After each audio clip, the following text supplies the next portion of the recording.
नमस्कार साथियों। तो आज के वीडियो में हम समझेंगे कि आज का जो सिस्टम है बैंकिंग का और आज का जो हम पैसा देख रहे हैं इसमें और पुराने ज़माने के जो बैंकिंग सिस्टम और पैसे में क्या फ़र्क है। तो 1972 में जब 1971 और 1972 में जब गोल्ड और डॉलर का जो बैकिंग था वो हट गया और यूएस के पास सारा गोल्ड आ गया था उस टाइम पे ऑलमोस्ट मैक्सिमम गोल्ड। तो उस टाइम पे जो गोल्ड है उसका बैकिंग से हट गया वो डॉलर से। तो उस टाइम पे ऐसा हुआ कि उस टाइम पे आपका जो है एक पेट्रो डॉलर का जन्म हुआ। ऐसा डॉलर जिसका जो बैकअप है, जिसका जो बैकिंग है वो गोल्ड से नहीं है, वो सिर्फ कुछ चंद लोगों के डिसीजन मेकिंग से है, फेडरल रिजर्व के डिसीजन मेकिंग से है। तो उसके बाद से हमारी इकोनॉमी में इन्फ्लेशन बहुत ज़्यादा बढ़ गया। अब हो ये रहा है कि आज की डेट में क्या हो रहा है कि जो बैंक का बैलेंस है वो एक फिक्शनल नंबर बन के रह गया है। वो एक ऐसा नंबर बन के रह गया है जिस नंबर के अंदर हमारा जो पैसा है वो पैसा बस रोटेट होता रहता है। फॉर एग्जांपल मैं एग्जांपल दूं आपको कि अगर 100 लोगों ने 1 करोड़ रुपए जमा कराए बैंक में, तो 100 करोड़ रुपए जमा हुए, बैंक ने 90 करोड़ लोन दे दिए।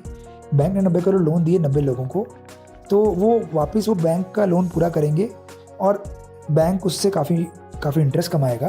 और जो 90 करोड़ लोन दिए वो फिर किसी और बैंक में ही जमा हुआ है, क्योंकि किसी ने गाड़ी खरीदी, किसी ने बंगला खरीदा, बनाया या फिर खरीदा, तो वो वापस जिसको मिला उसने वापस बैंक में रख दिया, फिर बैंक ने आगे लोन दिया। तो ऐसे करते करते करते पैसा बनता गया बिना किसी बेस के। बेस नहीं है उसके पीछे कुछ भी, बस वो बनता जा रहा है।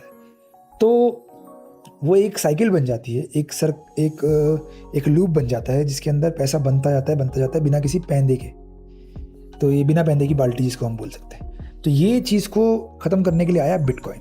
अब जब बिटकॉइन आया तो बिटकॉइन ने बहुत क्रांति वाला कार्य किया। बट बिटकॉइन में क्या समस्या, एक ही समस्या है कि बिटकॉइन किसी किसान, किसी छोटे व्यक्ति या किसी गांव के व्यक्ति की जेब में नहीं जा सकता, क्योंकि बिटकॉइन को सेंड करने में ही 15-20 डॉलर लग जाते हैं, कभी कभी मतलब 1000-1500 रुपये लग जाते हैं।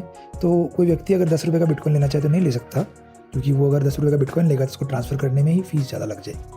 तो इसीलिए हम बोलते हैं स्केलेबिलिटी ट्रिलेमा, वो सॉल्व नहीं कर पाता है बिटकॉइन। ठीक है ना।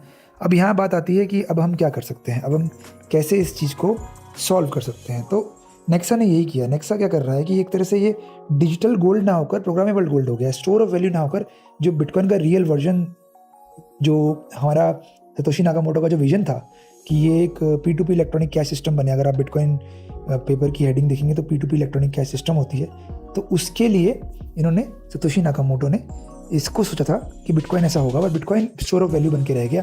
मतलब आज अगर 1.2 ट्रिलियन डॉलर की अगर इकोनॉमी है बिटकॉइन, तो वो एक स्टैटिक इकोनॉमी है, क्योंकि वो इतनी जल्दी मूव नहीं करती जितना जल्दी मूव करने की सोची थी शुरू में। तो इसीलिए हम नेक्सा के बारे में बात कर रहे हैं, और क्यों नेक्सा 1 रुपये जाना पक्का है इसके बारे में हम बात कर रहे हैं। हालांकि ये फाइनेंशियल एडवाइस नहीं है, ये बस एक तरह का बहुत बड़ा एक रेवोल्यूशन है जो कि बहुत सारे कारणों पे डिपेंड करता है। तो इसलिए हम इन सब चीज़ों को समझें और अपनी बुद्धि के अनुसार इसको अपनाएं।